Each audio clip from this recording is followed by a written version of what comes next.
Power Rankings week! And the Pats beat the Jets again. Yeah, wow. The Jets. Oh, I'm so sorry, Vin. The Jets are so bad. But so bad. we're excited. I don't think 4 weeks is short enough to be doing these power rankings. I really want to do them every week because these episodes are fun. But the narrative shifts are just like they're insane.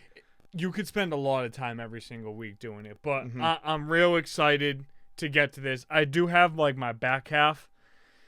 And I'm going to just talk about it really briefly, and then we'll get into the top of the list. I think we'll have, like, similar teams, but I think the positioning will be really interesting, especially, like, when you consider injury news and whatever else.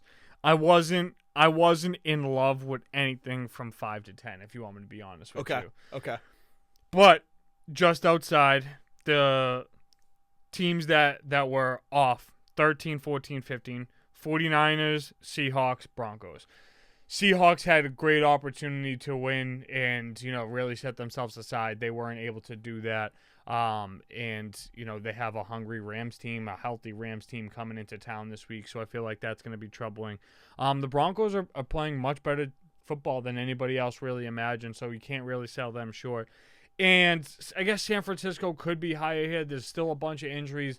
I still think CMC is more of a question than like, oh my God, he's back. Like, they're talking about him like, oh, he's going to play week 10. I'm like, at what point, going to Germany to see a specialist says week 10 to you guys? Yeah, like, I don't know. Achilles tendonitis says, 100%, right? And like, even then, like, Jordan Mason's been very good. Like, they're like CMC elevates any team, no doubt about it. Yeah. But their big problem right now to me isn't their inability to run the football. Like, they're having success out of Guarendo. Like, yeah. No, I absolutely agree.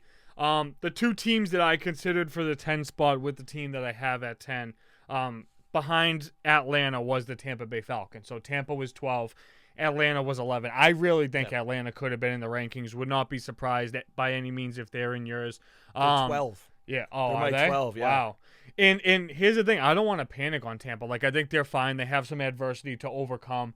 I think you could justify them, like, being in the rankings. I think, like, when you consider record and schedule and knowing that they just dropped 2 big games to Atlanta in that division that could be meaningful going forward, that's the part that just doesn't really sit with me. Do you want to share any teams that just missed your rankings? Would love to. And mind you, injuries that have happened, even that we found out today, are going to matter when it comes to the power rankings, no matter the positioning. So, given that heads up beforehand, but Steve, like 15 to 11, I have Bucks at 15, Chargers 14, Eagles, Falcons, Seahawks. Those are the 5 teams that I just left out that are close. Wow. Broncos are right there at 17. They're very close.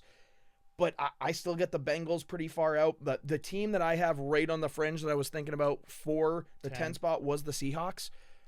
But I ended up going with, and I'm going to spoil it right now, the San Francisco 49ers because they won head-to-head. Okay. Now, I think if they play again, I truly believe that the Seahawks will beat them. But listen, we saw the game already. We saw the Niners won it. The Seahawks started to come back late and started to figure it out late. That's 3 drops in the division for Seattle now. That's 3, and that's going to matter when it comes to playoff seeding. So. And the Cardinals are actually winning games. They are winning games. They're Which putting them is together. crazy. It's not always the prettiest, but they're putting them together. Yeah, so, I mean, it's a tough spot, and that division is truly up for grabs. Whoever can win that. You gave us 10. My 10 is the Philly Eagles. Sure. I know it's crazy, but how can I say no? Like, when they're fully healthy, they were a really tough team to beat, and they're 5-2.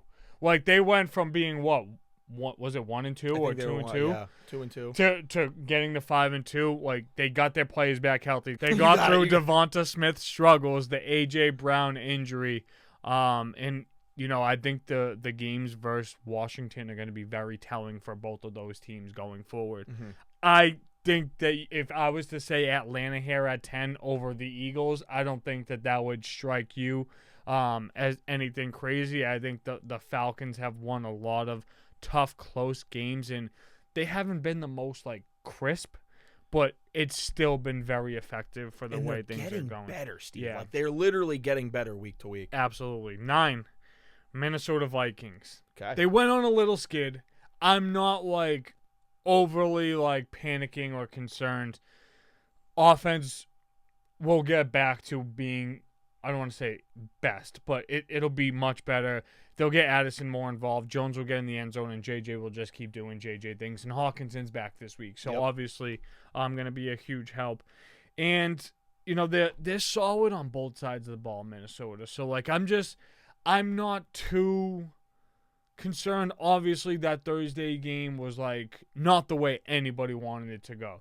But I guess that's just like the story to be told about any heavy favorite in the NFL. Because any given Sunday, like the New York Jets and the Patriots, that favorite can take it out every single time. My thing with Minnesota is like their pass defense could be better. But also those stats are a little inflated because those first 5 weeks of the seasons, they beat up on teams, they beat up on them early, and all those teams were able to do. They we have to throw the football. We can't run to get back in this game. Yeah. So you play Jordan Love with a 350-yard passing game. You're playing against these other teams that are starting to sling the ball. I'm fumbling on fucking words, too. What's going on here? But, Steve, at my 9, big drop from where I had him before, and it is due to an injury. I have the Houston Texans here at 9. With losing Stephon Diggs, not going to have Nico Collins until at least week 10, maybe later. Listen, I have all the faith in the world in C.J. Stroud, and that's why they're still in these rankings. They're still, 6-2? But they were a good team. They're a good team. They got some adversity to overcome, and I think things can change by the time they get to week 12. They get Nico back, but for now, they're going to stay here at 9. They lost. What do you think for Thursday? It's so obvious to say, I should pick the Texans because the Jets suck balls. But, it almost feels like a game that's, everyone's going to take the Texans, and the Jets are favored by 2. So I'm like, what kind of fucking game is Vegas playing? Well, that's like what I was trying to get at with the conversation, because I was looking at it all day today, looking at that spread. And I'm like, is this, the most easy, bet ever? And I'm like, TJ Watt last night was the most easy bet ever. That's locking it out, so good. But, no, I mean, it's tough because I'm like, even if you take them with the points, if you were to tease that up to 3.5, if the Jets win, is it going to be more than a field goal? That's just kind of where I'm at. But then again, whenever I think like that team, usually ends up taking an L. So I'm like, I think I just want to stay away from it. And then, I go to look at, the props, and I'm like, well, if Tank Dell could actually get locked up, I saw. So I'm like, well, that leaves us Joe Mixon. And I'm like, is Joe Mixon, too obvious to just run the field? So right now, I don't have anything crazy, and I think, when Thursday comes around, I might take a Schultz touchdown just because he gets a shit ton of targets. I want an alternate on Tank Dell yards because I think he'll play the slot a little. I don't think Sauce is going to follow him to the slot. I just kind of think, the Jets got to be, looking in the mirror and challenging themselves and, knowing Sauce's integrity on the defensive side of the ball, even if it is the slot, no matter how good DJ Reed is, I just kind of feel like you're telling me he's going to line up against Xavier Hutchinson. Yeah, I know. You know, that's just kind of how I feel. And I get it. Crossing the middle and having, the option routes are really tough. But, Thursday's going to be a tough game. But I do think Mixon gets in the end zone, though. The Jets' problem is running the football. And I know they did a great job of solving that by, adding Devontae Adams to the core. Yeah. Whatever. Yeah. And firing Robert Saleh. But I think Mixon's going to get in, man. They struggle with that run game, and Mixon's looking like the best player on the Texans right now. So no, I know. It wouldn't be a surprise to anybody if he scored 2 touchdowns either. I know that might be the one. That might be the sprinkler because that might be the good odds of the plus 200. Whereas because to score a touchdown, he's minus 200 every game now. Yeah, no, it's tough. And like Matt said to me the other day, we were putting a touchdown parlay together. He was like I want to put Derrick Henry in there. I'm like, it's not that I don't. I just if I'm doing that, I want to bet with better odds. And it's just tough to take a minus 300 dude like that. Or if that was the McCaffrey problem last year. It's yes, he'll get in the end zone, but what happens when it's the one game he doesn't and it's the minus 400 leg in my fucking parlay? No, absolutely. So when I have the boost and stuff like that, I'll put him and Kyron in, but it's just really tough otherwise. And also on some of the boosts, you can't exceed certain legs, so it's just well, that's the shit. Yeah, so literally. I've tried to make some massive parlays, and they're I'm like, where's the token? Yeah. Well, it's already in there, so I guess I'll just not use the boost and use $10 of my own or something like that. Mad funny.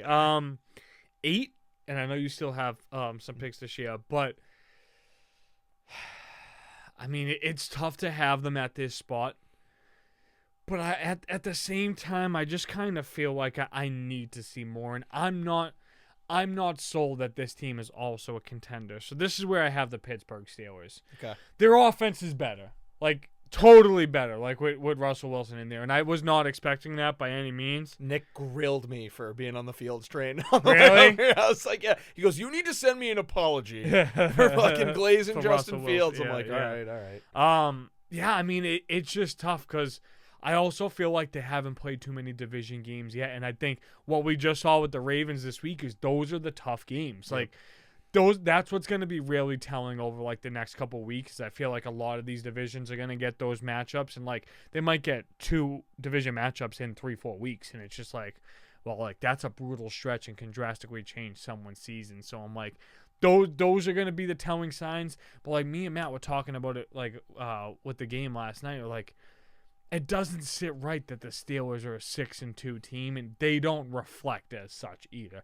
But then again, you got the Eagles there. But I feel like in a head-to-head game, like the Eagles' firepower might just be too much for like a team like the Steelers. I'd give the Steelers the edge over the Eagles right now. I'm just I mean, not the like rankings over them. say so right, too. Right, Yes, of course, yes. of course, I get that.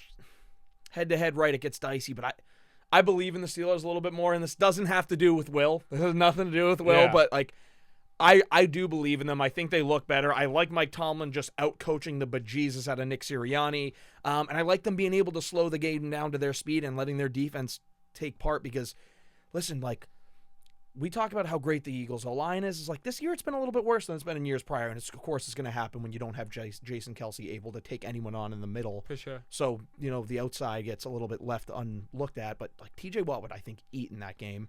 Yeah. But Steve, at my 8, and I'm going to just say a little bit about it because I know you're going to want to talk about it when you get to it more. It's the Washington Commanders here at 8, a spot above where I had them. It's They're still a good rookie team. quarterback. It's a rookie quarterback. They haven't teams played they're anybody great. That's what I'm saying. The teams they're beating are not like the best, and there are holes in the defense, and all of a sudden their defense looks good against Caleb Williams and the Bears. On the And it's like- road. Caleb Williams and the Bears are a different team at home. Mhm. And I wanted to take them again this week. Like I didn't take them last week, but I wanted to take them this week going against Arizona after they exceeded expectations, but I'm like, bro, I really don't trust this dude in the road. I don't. I really don't either. And listen, like the Commanders are a great football team, and listen, Drake May is a fucking beast. Jayden Daniels is so good that like seeing a rookie come out of that, like I'm excited about Drake May showing me flashes. Imagine being a Commanders fan and being like, this dude's a top 5 QB in the league. Imagine calling that. Imagine calling that. That's nuts. That is nutty. Bro, Who did that? But I This is why you listen to the offseason talk. since April. Like I was adamant about that before I even figured out what his team was. Mm-hmm. And that's why I wanted it to be the Giants. I know. But hindsight, imagine if he fell to 6, that'd be the steal of the draft. Oh my God. Yeah. But you can't be upset with neighbors. I mean, this No, dude's so good. No, This dude's and I so mean, he good. definitely should have had like a touchdown last night too. But that's my 2 cents with Washington. Is like, listen, they haven't I played feel anybody. the same way. I feel the same way. They've had some close. They're games higher, I didn't not like. much higher. Okay. Yeah. 7 for me, Green Bay Packers. I think like what I kind of considered in this is like this is a team that's overcame a lot of adversity. I mean, they've won multiple games this year with a backup quarterback, which I think stands to the coaching that their team has. Salah going there, I think, will help in the long run. I don't think that's making an impact right now. I don't think that's making an impact week 10. But as he's there and things start to get a little bit more comfortable, I think that will help out. And it's crazy. Like, he's literally there, and, like, the Jets are just paying him millions of dollars. Like, absolutely insane. But they're a balanced team. They play good defense. They're well coached. They run the football. I wish I was getting a little bit more from the wide receivers. Like, I'm not gonna lie. Mm-hmm. Like, Jayden Reed is such a talented guy, and I think he could have a good game this week. First the Lions. That's another game. Like, I kind of wanted to go Lions heavy, and I'm just like, bro. Like, I don't know. It's gonna tell a lot if Jordan Love plays or not. But that's my thing. Is like he could play not 100%, and I feel like those are the games that they've won. I know.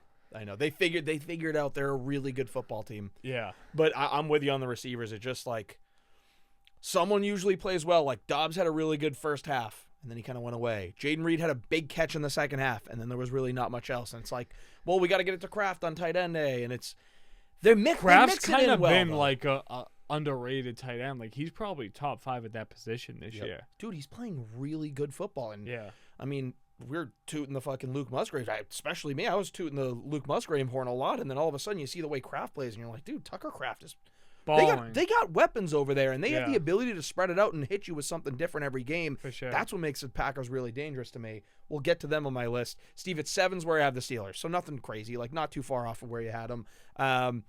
They're sitting here at 6-2 in a very competitive division, and they haven't played many division games, so that's why I'm not jumping them as well. But I do think that they can beat you with defense.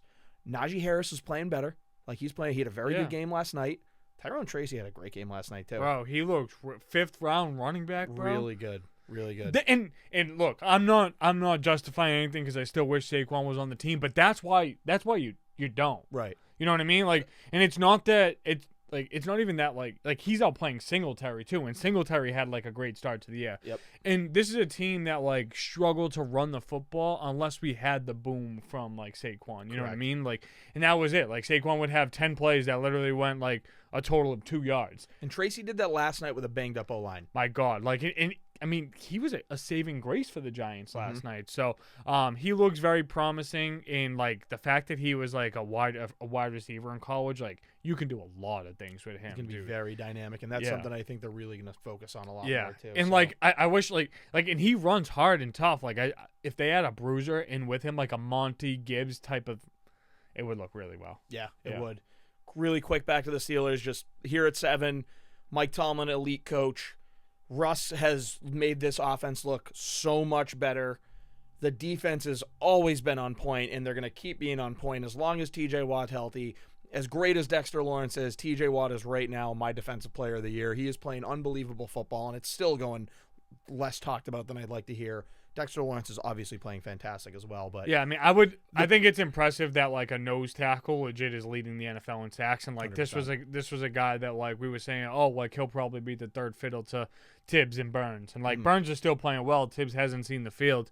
And they're in a dude on planet Earth that's blocking Dexter Lawrence right now. Yeah, and I do just kind of think like if it came down to those two guys, like maybe that they would shy Dexy just because like of having a different name. But I'd love to see it. Yeah.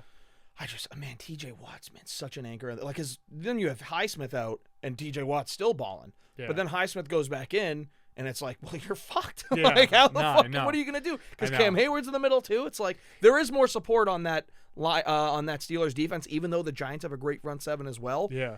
T.J. Watt's standing. Like, I'm just amazed every time I watch this guy, and maybe it's just because it's so rinse and repeat with him. No, for sure. And like we talked about this because we obviously put the bet in prior to like the start of the game, but like for a half of football, like he was neutralized. You know what I mean? Like Highsmith got some rushes on like a practice squad left tackle, like as I hope he would, like being paid like as handsomely as he is. But still, like at the same time, I just think if the game script went a little bit differently, and the Giants didn't shoot themselves in the foot with so many damn penalties, that like things would have been different. And like that was a very winnable game for the Giants. That's the way it had to go for us to win the game. The Giants will play you tough. Yeah, like they're not going to let you get out easy. Yeah, unless you're Philly somehow. Like, it's just it is what it is. Yeah, but yeah, that's 7 Steelers. I'm not going to spend too much more time on it. No, definitely 6. This is where I have the Washington Commanders. So 2 spots away from you. An incredible start. The fact that the Rookie of the Year can also be in the MVP conversation, like I feel like is very telling. Talented as hell. 2 years in a row. Yeah, talented as hell, and this team is only going to continue to improve. I think this is a testament, though, of Dan Quinn. Like I know like there's a lot of different things about Washington that had to change for them to be this team right now. But I think he runs a solid program. And we saw that at Atlanta. And I mean the Cowboys defense was much more respected with him compared to like Mike Zimmer, who is still a great defensive mind. But I just think like they're different coaches and they have different play styles. But look how it's looking right now. Dallas can't fucking they couldn't stop us on the field. Yeah, I mean they have a personnel problem right now on both sides of the ball, and like it's just tough. Like I think like that's why football is one of the trenches, because if you can't rush the passer or control the line of scrimmage on the offensive side of the ball, how do you expect any of those other guys around them to play well? And I feel bad for Dak because I think Dak is still like a really good quarterback, but there's only so much you can do. That's what everyone wants to do. They want to give heat to Dak because it's popular to give heat to Dak, and Dak and CD are the two guys you're like, I don't have a fucking problem with them right now. Even the O-line is like not terrible. It's middle. It's middle of the pack. Like they cannot figure it out on defense, bro. Yeah. They just can't fucking figure it out. And you have a guy like Micah Parsons, and it's like, yeah, he hasn't played in the past couple of weeks. I know, but it sucks to see like why would he Trayvon Diggs like not be an impact, or like Mozzie Smith was a top pick and like pretty much a bust. 100%. And like, what is gonna make you like Micah Parsons go? Yeah, I want to stick it around here. Yeah, no, I know, and know. Yeah, and you didn't lock him up. But no, I think Washington doesn't play great football. I think that's a team that can be beat defensively, and if they play against a team that can like control the clock, like the Giants kind of did against them, and Washington was another team. I'm like, bro, they're only -3 versus the Giants this week. But then again, at the same time, I'm like, it's like last time they won by 3. Yeah, so there's some tough lines right now. Tough. So yeah, I mean, I know it's really early in the week, but you'll hear some more of my favorite picks once we get to the fantasy rankings. 5 right above Washington is where I have Houston. I think this predominantly comes down to me right now, like in this moment, just giving that year of experience to CJ over Jayden. I just think like that's a difference. At this very moment right now, I'll take CJ over Daniels. And I think like we know that they're banged up right now. I think that they're a much better defensive football team. And like I know they're hurt, but like they have like depth. And we haven't seen the defense really stand on their head. Thursday night, they're going to have to. Like, we haven't talked a lot of Danielle Hunter since, like, weeks 1 and 2. They're going to have to talk about Danielle Hunter, like, in this game Thursday and going forward. Nico Collins is going to be okay when he gets back on the field. Sucks that Diggs is gone for the year and they're playing that the way that they were. But Tank Dell's still good. Schultz is still a solid option. And I just think CJ's still one of the best in the league. So he'll make it work with someone at wide receiver too. You'll see a random connection that he ends up getting. And it was tough to have the way this fell out, to have Green Bay at 7, Washington at 6, and Houston at 5. But I just kind of feel like that this is the way like it has to go. I feel that. Steve, you might call this one low at 6. I have Buffalo. That is low. They look really, really good, man. They had a really good win against the Seahawks, but then they also have those games like they had against the Ravens that like, to me, hold them back just a little bit. But I'm looking at the teams above them, and it's like, I got the Packers here at 5. They can really be interchangeable with Buffalo. I've gone back and forth on those teams both times. I don't. I've gone back and forth on those teams plenty of times. I just ended up putting Buffalo at 6 and Green Bay at 5. I think they're so even in the pack with each other right now, but I just think would love to see these teams play head to head. Would love to see them play head to head. I really would. In Lambeau. And Josh Allen's a fucking monster, man. He looks good. Amari Cooper's playing this week he didn't, but his first game with them was pretty good. He caught a touchdown. Khalil Shakir looks great. James Cook got actively involved, and they've done a great job of spreading that ball. Dude. I know. What the fuck's going on? Keon Coleman, that zombies mission's ruined my head. Yeah. Twon's in it right now. I got spooked, bro. But Keon Coleman looks really good, too. Keon Coleman looks good. Their defense is playing really good. You just know that they'll have one random shitty game where I go, damn, did I oversell Buffalo? Yeah. I don't know. Yeah. I like Buffalo. They're really good. And being here at 6, they could be at 5. They could be at 4. But I'm going 6 Buffalo, 5 Packers. I know you talked a lot about the Packers. I don't want to explain it too much, but they're just so well-rounded and they can beat you anywhere. I look at them as very similar teams in the fact that they have weapons everywhere. Buffalo's learning to disperse the ball everywhere where Green Bay kind of always does it. You know what my problem is where Buffalo is, and I know we've talked about this like multiple times, they don't use James Cook enough. They don't. Yeah, like, and it's crazy. Like, I know you want to keep him fresh, and he's been very effective, like, with the format that they've been keeping him to. But I'm like, bro, like, if he does that now, like, if you gave him the ball 25 times, don't you think you control the clock, like, a little bit more and have to have, like, less of a passing game, you know? So, like, those are, like, my questions. And you're stuff seeing like Ray that. Davis is good, too. So if you only want to if you're going to limit 20 touches to keep him healthy, then you got to give the other 5 to Ray Davis. You got to just run the damn ball. Yeah, got to run. Sure. I have Buffalo at 4, so. Okay, so nothing crazy. Yeah. I feel like, and I know this is going to sound crazy, I kind of think that this is Buffalo's year. I think that this is the best team that they've assembled. I think well-rounded. They really look I good. mean, and I did not feel this way about the defense coming in, but like seeing them play in the format that they do, it makes me feel really good about Buffalo. We looked like idiots, both of us, taking Seattle last week. Oh my God! I'm sure Kev ate that one up, but we did that so they would lose and Kev could have a win. yeah, Look at us, I know. over here. But I think that this is like a very diverse offense. Obviously, you have the it guy with Josh Allen. Like, he can win any single way possible with any other quarterback in the league. Obviously, like, I have them behind the Ravens because I just think, like, the Ravens are better coached. And I know the Ravens aren't playing great defensive football, but I still think when you consider, like, Baltimore compared to some of these teams on the back end of the list, I just think they're better defensively. I think the Ravens are better defensively than Buffalo, if you want me to be honest. And I think Lamar's playing MVP-esque football. Like, it's tough to say like that he's not, It is. The only other argument that I would have is Jared Goff, and it's because he's having perfect games and shit like that. But, like, Lamar is running away with it at this point. No, he is. And, like, Goff doesn't – we'll talk about Goff a little bit more, elaborate on the fantasy rankings and things like that, but he's definitely not getting the love and respect he deserves. But Baltimore was my 3. I know you have a couple to catch up, but before I'm just going to finish off strong. Yeah. 2 is Detroit. Everything for them looks easy. They can win any game, any style, any format, the way that they want. You want to do a shootout? They got you. You want to run the football and do time of possession? They got you. You want your special teams to come off and like make a big play for you? They can. And even without Aiden Hutchinson, they can play great defensive football. This team is really freaking good, and they're a top tier contender. I think it would be a disappointment if they weren't automatically in the NFC Championship. I 100% agree. They would have to get up. Like, the team that they're playing would have to play insane football to beat them. And honestly, it'll probably come from a division foe. And that makes one Kansas City, who I said could have potentially been my biggest mover compared to my last list. And it was what was going to happen over these next 4 weeks after losing all those weapons. They answered, they added, they stepped up to the plate. They've won games different ways, offensively, defensively. Kareem Hunt's playing like 5 years ago. DeAndre Hopkins, like he said, is going to play meaningful football again, and I just think that's a little bit more motivating to be great. And, like, he's not even accustomed to playing like that type of football yet. I think this week on Monday Night Football, we could start to feel his impact a little bit more. And, like, McDuffie's probably a top 3 corner in the league right now. So Bolton's good. playing well.